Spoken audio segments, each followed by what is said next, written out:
মানুষের চাওয়ার কোনো কি নেই, শেষ নেই। মানুষের চাহিদার কোনো শেষ আছে?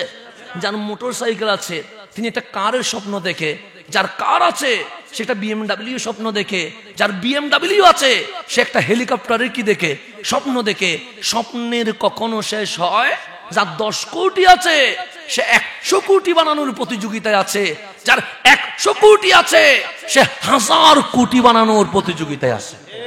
সেই জন্য তো দুর্নীতি হয়। দুর্নীতি আর এমনি হয় না, কারণ মানুষ প্রতিযোগিতা, স্বপ্ন যত পাইতে থাকবে চাহিদা তত বাড়তে থাকবে। আপনি আমার যতই দিবেন আমি বলবো আরেকটু দিলে ভালো হয়, আরেকটু দিলে ভালো হয়, আরেকটু দিলে ভালো হয়। মরণ পর্যন্ত বান্দার চাহিদা কখনো কমতে পারে? কমবে কখনো? যখন গরিব আছেন তখন এক সময় দিন পার চলে যায়, যখন মধ্যবিত্ত হলেন খরচ কি হয়ে গেছে? বেড়ে গেছে। যখন আরেকটু ধনী হয়েছেন খরচ আরো বেশি বেড়ে গেছে। যেমন আগের জামানায় এখন বলে সন্তান 2টা হইলে যথেষ্ট, 1টা হইলে আরো ভালো। তা আমার দাদাদের আমলে কি স্লোগান ছিল না?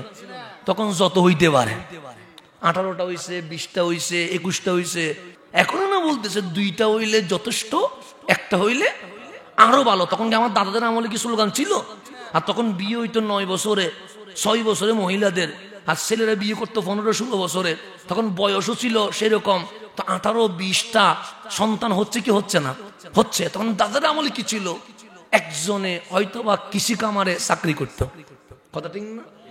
আমার দাদা একজন, কয়জন কাজ করে? কয়জনে? একজনে। সন্তান আছে 18টা, দাদি সহ 19টা, দাদা সহ কয়টা? 20টা।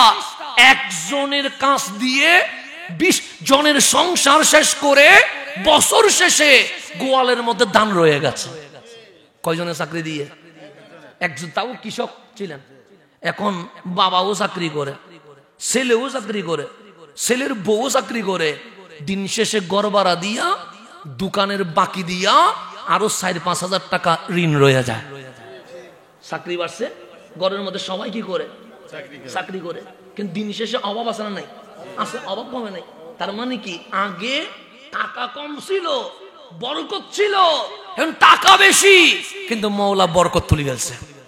সেজন্য এখন বাবাও চাকরি করে, মাও চাকরি করে, ছেলেও চাকরি করে, ছেলের বউ চাকরি করে, বোনও চাকরি করে, বোনের হাজবেন্ডও চাকরি করে।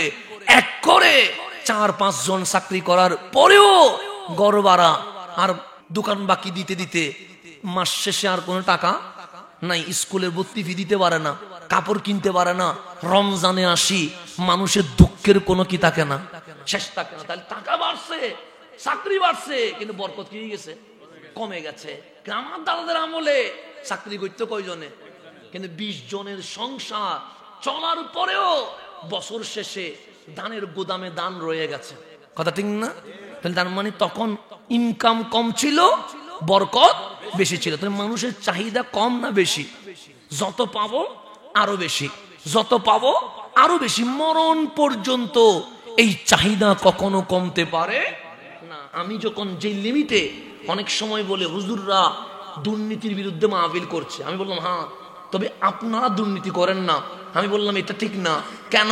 আমি সুযোগ পাই নাই বিদায় করি নাই, যেটা বাস্তবতা। আমি সুযোগ পাই নাই বলে করি নাই। সুযোগ পাইলে আমিও তো করতাম, কারণ মানুষের চাহিদার কোনো কি নাই, শেষ নাই।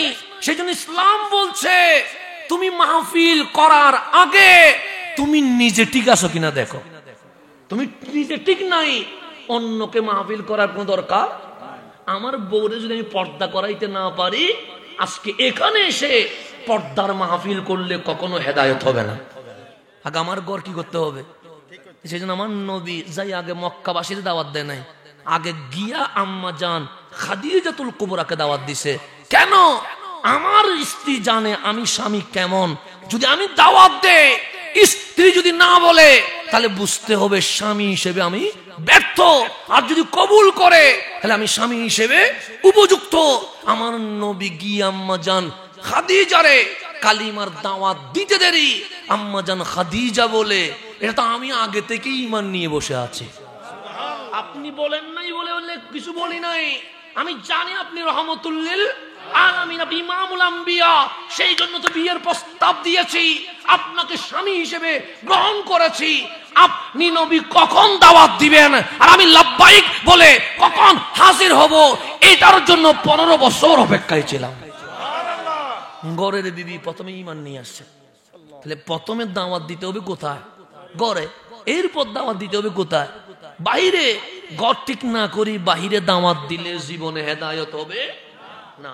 আল্লাহ যেন আগে আমাদেরকে আমাদের ঘর হেফাজত করার তৌফিক নসিব করে।